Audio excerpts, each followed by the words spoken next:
안녕하세요. 저는 경기도에 살고 있는 30대 여성입니다. 다들 살면서 산전수전 다 겪는다고 하지만 제가 경험했던 일들도 흔한 일은 아닌 것 같아요. 남편과 저는 소개로 만나 2년 정도 연애하고 결혼했습니다. 저희 친정엄마는 어릴 때부터 사업하는 남자는 절대 만나지 말라고 말씀하셨거든요. 그래서 소개도 월급쟁이만 골라서 따로 받았던 기억이 납니다. 그렇게 만나게 된 남편은 직장인이었죠.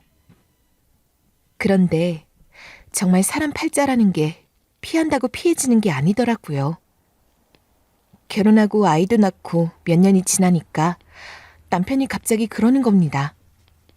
이대로 살 순 없다. 사업을 해봐야겠다고요. 저는 결혼 후에도 일을 쉰 적 없는 워킹맘이었어요. 둘 다 맞벌이를 하고 있고 아이도 한 명인데 지금도 벌이가 충분하지 않냐고 물었어요. 그랬더니 남편이 내 소원이 돈 많이 벌어서 당신 일 그만두게 해주는 거야 라고 하더라고요. 그냥 솔직하게 말하라고 하니까 결국에는 언제까지 남 밑에서 일해야 하냐면서 자기가 영업부에 오래 있다 보니 거래처랑 공장도 다 알고 있으니 중간에서 소개하는 사업을 해보고 싶다고 하더군요. 사실 저도 남편 회사 복지가 썩 좋지 않다는 걸 알고 있었고 남편이 이야기한 것처럼 인센티브도 없고 연말에 보너스 조금 나오는 정도라 불만이 있긴 했었어요. 남편은 같은 일이라도 사업으로 하면 돈을 훨씬 잘 모을 수 있다고 동료들도 나가서 사업 시작한 사람들이 많다면서 자신도 해보고 싶다고 설득했어요. 주변에서도 사업할 생각이 있다면 하루라도 젊을 때 시작하는 게 좋다는 말을 듣기도 했고 저도 고정 수입이 있으니 한번 해보라고 허락했죠. 그 후로 몇 년 동안 남편의 사업은 잘 됐어요. 처음엔 1인 회사로 시작했지만 점점 직원도 8명 정도로 늘리고 작지만 수입은 꽤 좋게 나왔습니다. 남편은 영업을 하면 할수록 돈이 된다고 생각했는지 회사 다닐 때보다 더 열심히 일했고 그 노력의 보상도 만족할 만했어요.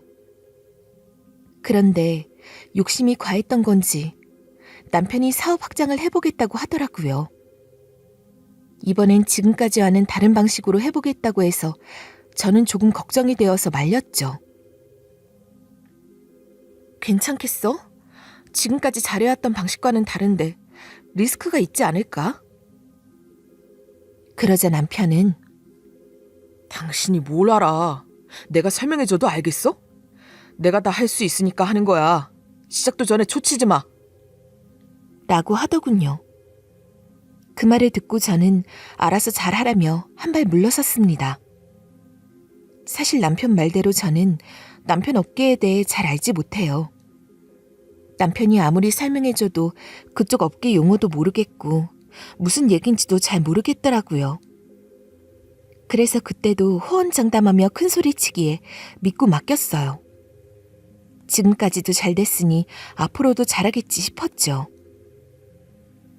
그런데 남편의 회사가 갑자기 망해버렸어요.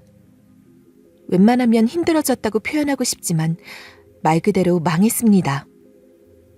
새로운 사업을 시작했는데 그게 생각했던 것과는 달랐고 공장과 거래처들이 거래를 끊어버렸어요. 알고 보니 같이 일하던 직원이 퇴사 후 똑같은 사업을 시작했고 거래처를 빼돌려 그 직원이 수수료를 더 싸게 제공하면서 고객들을 다 데려갔더라고요.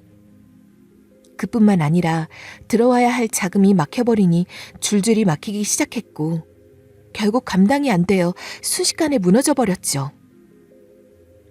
결국 어렵게 마련했던 저희 집도 팔아서 사업 때문에 진 빚을 갚아야 했어요. 정말 막막했죠. 그런 와중에 시댁에 갔는데 시어머니께서 말씀하시길 사돈 댁에 한번 도와달라고 해보면 안 되겠니? 너 이 집도 팔았다며 살 곳은 있어야 하지 않겠어? 라고 하셨어요. 저는 어머니도 아시다시피 저희 부모님도 여윳돈이 없으셔서 제가 선뜻 말씀을 못 드려요. 라고 답했어요. 그러자 어머니는 일단 가서 말씀이라도 드려보는 게 어떻겠니? 내가 도와주고 싶지만 나도 대출을 더 이상 받을 수가 없다고 하고 못 도와줘서 미안하구나. 라고 하셨죠. 며칠 뒤 친정으로 갔어요. 하지만 막상 부모님 얼굴을 보니 돈 빌려달라는 말이 도저히 입에서 나오질 않더라고요. 남편 사업이 힘들다는 것까진 알고 계셨지만 망한 건 말씀드리지 않았거든요. 걱정하실까 봐요. 저희 친정 아버지께서 몇 년 전에 건강이 안 좋으셔서 수술하시느라 노후 자금으로 모아두셨던 돈도 다 치료비로 사용하셨거든요. 지금은 건강을 회복하셨지만 지방에서 작은아버지와 함께 건설 쪽 일을 하셔서 주말 부부로 지내고 계시고 엄마와는 한 달 벌어 한 달 사는 형편이세요. 그런 상황에서 어떻게 도움을 요청할 수 있겠어요? 결국 한참 갈등하다가 아무 말도 못하고 집으로 돌아왔어요. 집을 비워줘야 하는 날은 다가오는데 갈 곳이 없으니 미치겠더라고요. 그때 시어머니께서 전화하셨어요. 내가 생각을 좀 해봤는데 돈으로 도와줄 수는 없고 너만 괜찮으면 같이 합가하는 건 어떻겠니? 합가요? 어머니, 그런데 저희가 들어갈 방이 있어요? 어머니도 불편하시지 않으시겠어요? 어차피 나 혼자 사는데 뭐 집이 넓진 않아도 너희 가족 같이 살 정도는 될 거야. 친정에 돈도 못 빌리는 상황이라며 지금으로서는 이 방법이 최선인 것 같다. 그날 밤 남편과 상의했어요. 당장 길바닥에 나앉는 것보다는 낫겠다 싶어 합가하기로 결정했습니다. 부모님께 도움을 청해도 그럴 상황이 안 되는 걸 뻔히 아는데 미안해하고 힘들어하시는 모습을 보고 싶지 않았어요. 결국 시댁에 들어가 합가하게 됐어요. 시댁은 직장까지 버스와 지하철을 갈아타며 1시간 정도 걸리는 거리였어요. 아침마다 지옥 같은 버스와 지하철을 타고 다녀야 했고요. 차를 가지고 다니면 좀 더 편하고 시간도 단축되겠지만 기름값이 아까워서 대중교통을 이용하기로 했어요. 시댁 집은 오래돼서 곳곳에 금이가 있었지만 그래도 아주 좁은 집은 아니었어요. 어머니는 세 식구가 사는데 큰 방이 필요하다며 안방을 양보해 주셨어요. 안방에 있던 어머니 장롱과 침대를 모두 빼고 방 하나는 어머니가 주무시는 방, 다른 방은 거의 창고처럼 물건들로 가득 찼죠. 다행히 안방에 화장실이 있어서 따로 사용하기 편했어요. 저희 집 물건들이 안방에 들어가고 작은 방에도 놓고 그래도 다 들어가지 않아서 나머지 물건들은 보관이사에 맡겨두었어요. 이사 후 방 안에 앉아 한숨이 푹 나왔어요. 남편이 미안한 듯 말했죠. 여보, 미안해. 힘들게 해서. 우리 딱 1년만 버티자. 내가 어떻게든 다시 시작해서 1년 안에 우리만의 집으로 다시 이사갈 수 있도록 해볼게. 안방에 저희 집 장롱, 아이 옷장, 수납장이 들어가니 저희 세 식구가 겨우 누워 잘 공간이 나오더라고요. 화장대는 둘 곳이 없어서 버리고 왔어요. 화장실 한편에 화장품을 두고 사용했죠. 그렇게 셋이 딱 붙어서 누웠는데 눈물이 나더라고요. 집도 없는 이 지경이 되었는데 앞으로 아이는 어떻게 키워야 하나 싶어 눈앞이 깜깜했어요. 남편은 미안한지 제 눈물을 닦아주며 다시 사업을 성공하겠다고, 오늘 이날을 잊지 않겠다고 했어요. 그래서 저는 말했어요. 그냥 사업 말고 다시 취업하면 안 돼? 또 사업으로 이렇게 망하면 나 그땐 정말 제정신으로 살 자신 없어. 애도 커가고 있는데 또 사업이라니. 나 이제 너무 걱정돼. 그냥 취업하고 같이 맞벌이하면서 편하게 살자, 응? 그러자 남편은 벌떡 일어나며 말했어요. 예선아, 나 한 달에 몇 천씩 벌었던 사람이야. 그런데 어떻게 몇백 벌고 사니? 그리고 내가 회사 왜 관뒀는데? 상사 갑질 도저히 못 견디겠어서 관둔 거잖아. 그런데 이 나이에 다시 회사 들어가라고? 이젠 나보다 경력도 짧고 어린 사람들이 상사일 텐데 내가 어떻게 견디냐? 나 절대 회사 생활 못해. 한 번만 나 믿어줘. 다시는 욕심내서 일 크게 안 벌릴 테니까 걱정하지 마. 이것도 다 경험이고 다음번엔 이럴 일 없을 거야. 제가 짧지만 인생을 살아보니까요. 경험이라는 건 남들도 다 같이 하는 걸 경험이라 하고요. 남들은 안 하는데 나 혼자 하는 건 경험이 아니라 뻘짓이더라고요. 남편의 뻘짓을 옆에서 참 많이도 봤죠. 그래도 남편은 절대로 회사 생활은 못하겠다며 다시 한번 믿어달라고 했어요. 저는 그럼 빨리 준비해서 시작하고 어서 어머니 집에서 분가하자고 했죠. 그렇게 시댁 생활이 시작됐어요. 어머니도 쉬고 남편도 쉬고 이 집에서 수입을 내는 사람은 저 하나였어요. 제가 가족들을 다 부양했죠. 그뿐만이 아니었어요. 어머니와 저는 생활 패턴이 많이 달랐어요. 저는 직장인이다 보니 간편하게 먹을 수 있는 밀키트나 간편식품을 자주 먹는데 어머니는 무조건 다 손수 해 드셔야 하는 성격이었어요. 그래서 저는 주로 대형마트에서 장을 봤지만 어머니는 전통시장에서 식재료를 사와서 반찬과 요리를 하셨어요. 물론 직접 해서 먹으면 좋긴 하죠. 어머니 세대 분들은 직접 음식을 하시는 분들이 많으시잖아요. 그런데 문제는 그걸 저에게 강요하신다는 거였어요. 직장에서 집까지 왕복 2시간이 걸리니 아침 7시에 출근해서 집에 오면 7시 반에서 8시였어요. 처음에는 어머니께서 음식을 해주셨는데 며칠 뒤엔 이렇게 말씀하시더군요. 예, 며느리 밥 차려주는 시어머니가 어디 있니? 그동안 눈치껏 나도 봤는데 내가 밥 차리는 게 아주 당연시가 됐네. 이제부터 네가 준비하거라. 저는 알겠다고 말씀드리고 그 다음부터는 퇴근 후 밀키트나 반찬을 사오거나 간편식을 먹거나 너무 피곤한 날에는 배달 음식을 먹었어요. 그런데 어머님이 매일 이렇게 먹으면 돈도 안 모이고 가족들 모두 살이 쪄서 건강도 해친다면서 음식을 손수 다 만들어서 7가지 이상 차리라고 하시는데 도저히 그렇게 못하겠더라고요. 그래서 못하겠다고 말씀드렸죠. 그랬더니 나는 힘이 넘쳐서 맨날 그렇게 요리하고 반찬 만들어서 내놓은 줄 아니? 요즘 젊은 것들은 너무 편하게만 자라서 조금만 힘들어도 못하겠다고 엄살이야. 나 때는 애들 쳐업고 하루 종일 일하고 와서도 남편 시부모 밥상 다 차려주고 집안 깨끗하게 청소하고 살림만 잘했어. 엄마가 저렇게 게으른데 애가 뭘 배우겠어? 라고 하시는 겁니다. 어이가 없었어요. 물론 지금도 그렇게 부지런한 분들은 계시겠죠. 그런데 저는 그렇게 할 수 있는 체력이 못 돼요. 집에 오면 너무 힘들어서 침대에 눕고 싶고 때로는 그대로 아침까지 잠들 수도 있을 것 같이 피곤하거든요. 어머니는 당신 생각대로 안 되면 될 때까지 강요하시거나 도저히 이해를 못하겠다는 식으로 이상한 사람 취급을 하세요. 그동안 따로 살았으니 가끔씩 이런 말을 들을 때는 크게 신경 쓰지 않았지만 매일 듣다 보니 스트레스가 심했어요. 어머니와의 갈등은 여기서 끝이 아니었어요. 아침마다 출근 준비를 하려고 부엌에 들어가면 어머니께서 불만 가득한 표정으로 저를 쳐다보셨어요. 오늘도 간편식으로 때울 생각이니? 내가 이렇게 신선한 재료를 사다 놨는데 그걸로 해 먹어야지. 편한 것만 찾으면 되겠어? 하시는 거예요. 정말 시간이 없어서 간단하게 해결하려고 하는 건데 매번 이렇게 말씀하시니 아침부터 마음이 무거웠어요.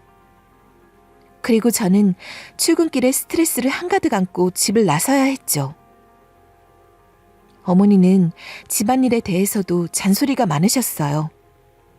저는 주말에 몰아서 청소를 하는 스타일인데 어머니는 매일 조금씩 집안을 돌봐야 한다고 생각하셨죠.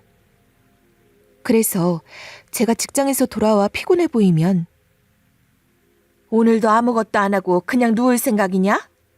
너도 여자고 주부인데 이렇게 집안일에 소홀하면 어떡해? 라며 나무라셨어요. 저는 정말 지쳐 있었지만 어머니의 잔소리와 눈치를 보며 청소도구를 둘 수밖에 없었죠. 그러면서도 속으로는 언제까지 이렇게 살아야 하나 한숨만 나왔습니다. 남편도 그 상황을 알고 있었지만 딱히 해결해 줄 수 있는 방법이 없었어요. 남편도 어머니께 한두 번 말해본 적은 있었어요. 어머니, 혜선이도 일을 하고 있으니 너무 무리한 요구는 하지 말아주세요. 라고요.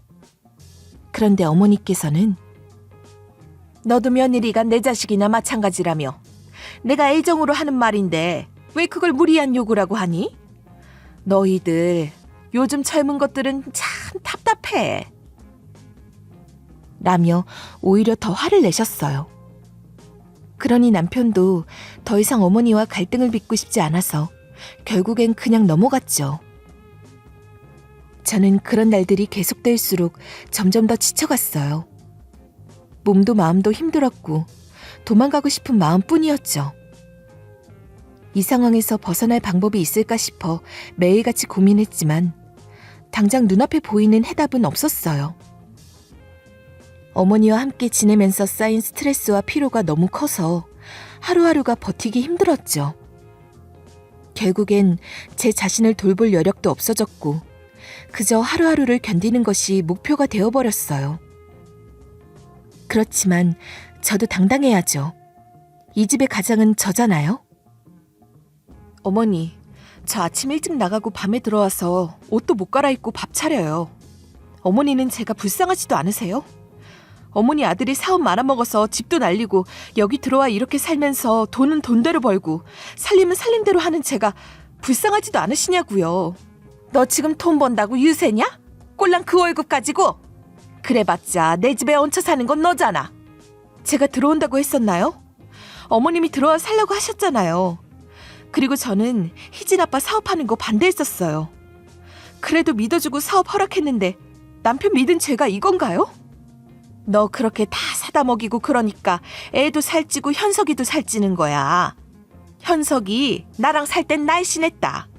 지금 너랑 살면서 10kg나 쪘잖아. 와이프가 제대로 해먹이질 않으니 살찌는 음식들만 먹어서 이렇게 된 거 아니냐. 넌 뭘 그렇게 잘했다고 시어머니한테 꼬박꼬박 말댔구야. 그럴 거면 앞으로 장도 너가 다 보거라. 난 주방에서 손 뗄란다. 하시면서 방으로 들어가 버리시더라고요. 그렇게 시댁 냉장고도 다 제 돈으로 채우게 되었어요. 어머님도 연금으로 들어오시는 돈이 있으시고 소일거리 정도 하셔서 사는데 지장 없으신데 학가 후 제 월급으로 어머니까지 전부 다 먹여 살리고 있더라고요. 이 기막힌 상황에서도 시어머니는 반찬 투정까지 하더군요. 회사에서 늦게 오느라 도저히 칠적까진 못하겠어서 반찬 몇 가지는 제가 하고 몇 가지는 반찬 가게에서 사고 그렇게 차렸는데 또 정성이 없다느니 네 음식은 설탕을 들이부었냐며 달아서 못 먹겠다느니 국은 또 왜 이렇게 짜게 했냐느니 요리에 정성이 없으니까 이렇게 맛이 없지 않냐면서 애 키우는 엄마가 음식 솜씨가 이렇게 없어서 되겠냐며 식사 때마다 뭐라고 하더라고요.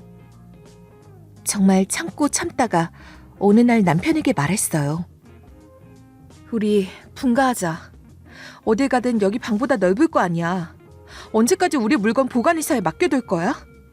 매일 요금 붙는 것도 한 달이면 꽤 나가는 돈이라고. 월세방을 살더라도 우리 나가서 살자. 나 정말 이러다 미칠 것 같아. 남편은 한숨을 쉬며 대답했어요. 우리 엄마가 다 우리 잘되라고 하는 말이잖아. 네가 너무 예민한 거 아니야? 저는 답답한 마음에 소리쳤어요. 당신은 나랑 연애 때부터 10년 넘게 살아왔으면서 내 성격 몰라? 내가 예민한 성격이야? 나 스트레스로 위궤양 와서 지금 약 먹고 있어. 여기 머리카락 비어있는 거 보이지? 원형 탈모도 왔고 다 스트레스 때문이래. 내가 합가하고 나서 살이 몇 킬로나 빠졌는지 알아? 아침에 회사 가면 어지러워서 핑핑 돌아. 남편은 화난 표정으로 말했어요. 그래서 뭐? 월세방 어디 보증금은 있어? 또 이사해야 하는데 이사 비용과 복비 이런 거 몇백 있어? 지금 당장 어떻게 할 수가 없는 걸 왜 이렇게 들들 볶는 거야? 어머니가 너 위해서 한 말 가지고 잔소리한다고 스트레스 받는다고 하고 너 지금 나 놀고 있고 네가 나가서 돈 번다고 우리 엄마 악재 시어머니 취급하고 있는 거야? 와, 너 변했다. 그러고는 자리를 피하더라고요. 시댁에서 사는데 남편마저 내 편이 안 되어주니 지금 나 여기서 뭐 하고 있는 건가 싶더라고요. 하루 종일 고생해서 돈 벌고 와서 또 일하고 아이 돌보다가 지쳐서 잠들고 또 아침이 되면 반복. 몇 달을 이렇게 지내니 정말 쳇바퀴 돌듯 무의미하게 살게 되더라고요. 그러다 보름 뒤 저에게도 일이 생기게 되었어요. 직장에서 갑자기 정리해고가 들어갔는데 그 대상에 제가 포함이 되었죠. 이유를 물어보니 회사가 심각한 적자가 나서 많이 어렵다고 하더라고요. 대신 퇴직금은 1.5배 더 받게 되었지만요. 그렇게 저희 부부는 둘 다 소득이 끊겨버렸어요. 저는 분갓소리도 못하는 상황이 되었죠. 퇴직금이 있긴 했지만 방을 얻을 보증금에는 턱없이 부족했고 당장 몇 달이라도 버티려면 퇴직금이 생활비로 필요했어요.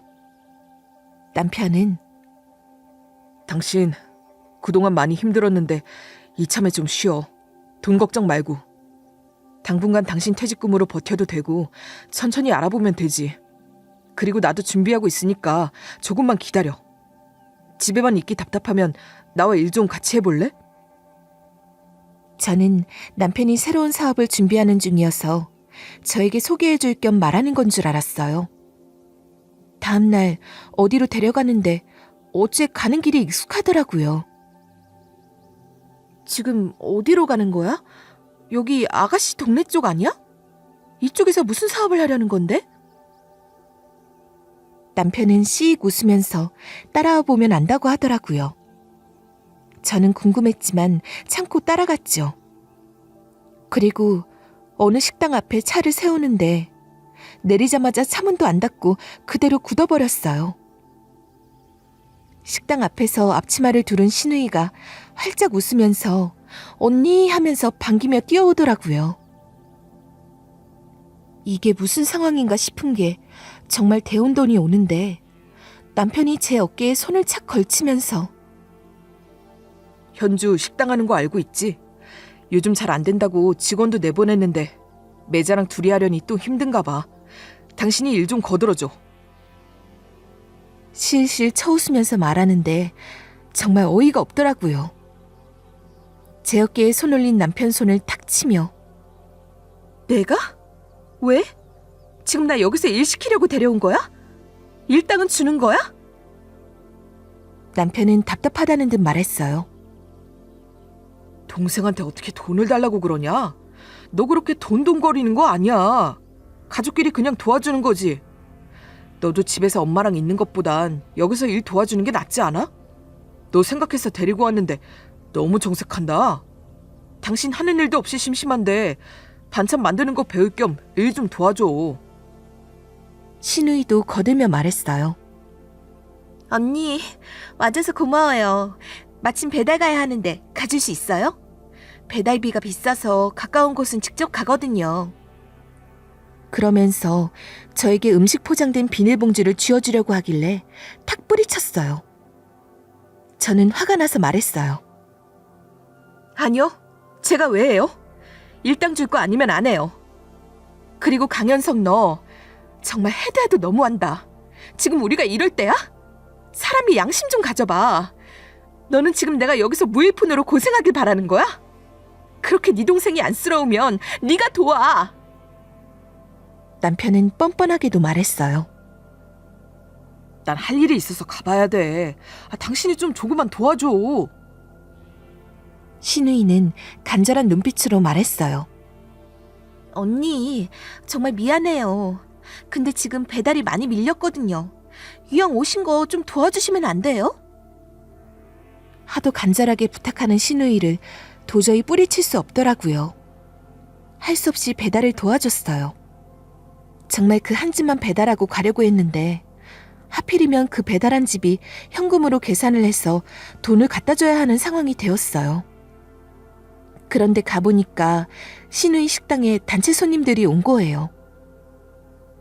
신우이는 정말 정신이 나간 사람처럼 일하더라고요.